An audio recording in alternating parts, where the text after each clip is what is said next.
The Hollow Choir, Part 2. The Borrowed.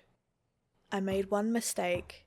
I answered the knocking, not by opening the door, by speaking. 3 knocks echoed through my apartment wall. Slow, measured, patient. I don't know why I did it. Maybe exhaustion? Maybe fear had hollowed me out enough that curiosity slipped in? I whispered one word. Who? The knocking stopped immediately. Silence settled over the apartment so completely that I could hear the hum of my refrigerator from 2 rooms away. Then a voice answered from inside my bedroom. You already know. I didn't think. I grabbed the baseball bat leaning beside the couch and charged toward the room. It was empty. The window remained locked. The closet stood open, exactly as I'd left it.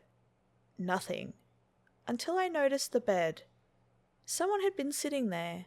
The mattress still carried the imprint of a body, and pine needles covered my pillow. I fled before sunset. I packed whatever fit into my camera bag, withdrew every dollar I had, switched off my phone, and drove. No destination, just away. By midnight, I had crossed into another state. The knocking followed. Not at my apartment, not in my car. It came from beneath highway overpasses as I drove beneath them. 3 hollow taps. 3 more from somewhere in the darkness. Service stations, rest stops, motel rooms, always the same rhythm. Knock, knock, knock. Like something walking just outside reality, keeping pace with me. On the 3rd day, I met another survivor. He found me first. I was eating alone at a roadside diner when an old man slid into the booth opposite mine. He looked like he'd slept in the woods for 20 years. Long grey beard, sunken eyes, hands covered in pale scars. Without introducing himself, he reached across the table and turned my coffee mug. Etched into the bottom with a fingertip was the same symbol from the staircase. I dropped the cup. It shattered across the floor. He never flinched. They've started to mark your belongings. My throat tightened. You know them? I escaped. You escaped. No. He looked out the rain-streaked window. I delayed them. His name was Alice. 38 years earlier, he had vanished during a camping trip. Officially, he had been missing for 12 days. He claimed he'd spent 12 years inside Blackbriar. Time, he said, didn't obey clocks there. The forest breathed. When it inhaled, days disappeared. When it exhaled, decades passed outside. I laughed, not because I thought he was lying, but because I remembered the missing ribbons. The impossible staircase, the altar that vanished by morning. Deep down, I believed him immediately. Alice refused to speak inside buildings. He led me into an abandoned quarry miles outside of town. Only there did he finally explain. The choir isn't a cult. What? It's older than that. I saw them kill someone. No. His expression darkened. You saw them feed. He picked up a stone and drew a circle in the dust. Inside it, he sketched a crude tree.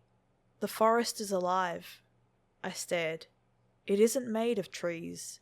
He tapped the drawing. The trees are growing on it. According to Alice, centuries ago settlers discovered something buried beneath Blackbriar. Not bones, not ruins, something alive, something enormous. They never found its beginning or end, only roots thicker than houses disappearing into the impossible darkness. Animals refused to cross over it. Water flowed away from it. Compasses spun wildly. The settlers tried to burn it. The fire lasted 11 days. When the smoke cleared, the forest had doubled in size. That winter, every person involved disappeared. Their families found only neatly folded clothing arranged from fresh pine saplings. Years later, the first choir formed. Not to worship, to bargain. Blood kept the things sleeping. Witnesses kept the bargain alive. Every person who escaped the forest became part of the agreement. Borrowed, never truly released. Alice rolled up his sleeve. Across his forearm stretched 2 rows of tiny scars, perfectly straight, hundreds of them. They count the years. Who does? The borrowers. Before I could ask another question, his expression changed. He wasn't looking at me anymore. He was staring behind me. My skin turned cold. Very slowly, I turned. Someone stood at the edge of the quarry. A little girl, maybe 8 years old. White dress, bare feet. Her face hidden by long black hair. For a moment, I thought she was the girl from The Ring. She raised one hand, not waving, pointing, behind us. Alice whispered one word, "Run." The quarry exploded with sound. Hundreds of voices began singing somewhere underground. Not human singing. The notes were too deep, too many. As though an entire cathedral choir had learned to breathe underwater. The earth cracked beneath our feet. Hands emerged, grey hands, thin as roots. Dozens. Then hundreds, pulling themselves from the stone itself. Their fingers were impossibly long, each ending in polished black nails. No bodies followed, only arms. They clawed towards us, dragging themselves over rock without shoulders or torsos. Alice fired a flare into the air. Brilliant red light flooded the quarry. The singing faltered. The hands recoiled.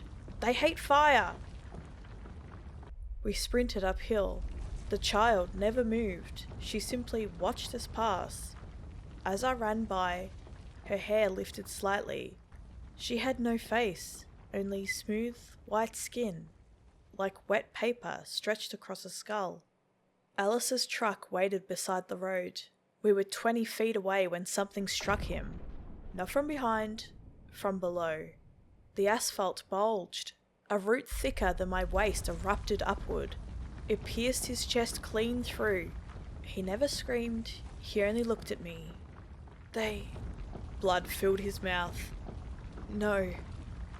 The root pulled downward.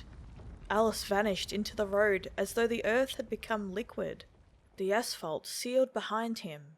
Gone. No hole, no blood, nothing. Only silence. I drove until dawn. The truck wasn't mine, yet the keys fit. Inside the glove compartment, I found a leather journal. Alice had written in it for decades. Every page described the choir, the symbols, the sacrifices, the things that wandered between the trees. Then the entries changed. His handwriting grew frantic, messier, as if someone else had been moving his hand. One sentence appeared over and over. Don't let them count you. Hundreds of times. Near the end, only one page remained. It wasn't written in ink. It was scratched into the paper, so deeply it nearly tore through. If you hear your own voice calling from the woods, you've already been replaced. I pulled onto the shoulder to clear my head. The sun had finally risen. For the first time in days, I felt safe. Then my phone buzzed. No signal, no service, yet somehow a voicemail had arrived.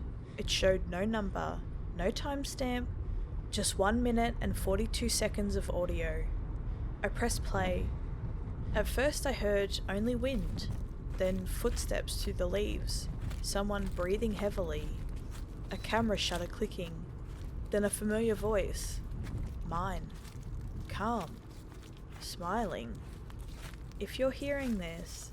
A pause. Don't come back for me. Another pause. It's already too late.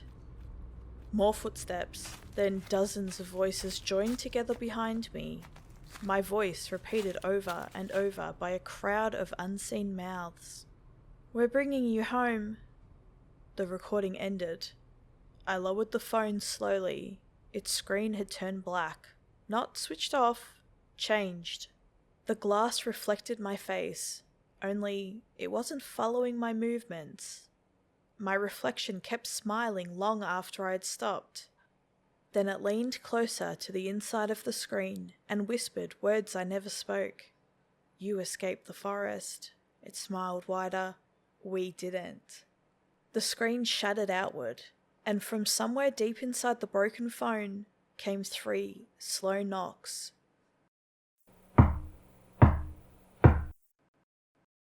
Good evening, guys, ghouls, and girls. Thank you for watching my latest narration video. Please like and comment on this video and subscribe to my channel if you enjoy what I do here. If you have a good ghost story that you would like to share with me, or a spooky story you'd like for me to narrate, please feel free to email me. All of my social media links are listed in my link tree, including Red Circle for my podcast, Twitch, where I occasionally stream whatever game I feel like in that moment, Discord server that I run with my friends that are fellow creators, and you can even buy me a coffee. Feel free to connect with me on any of the linked platforms. I really appreciate any and all support. Stay spooky.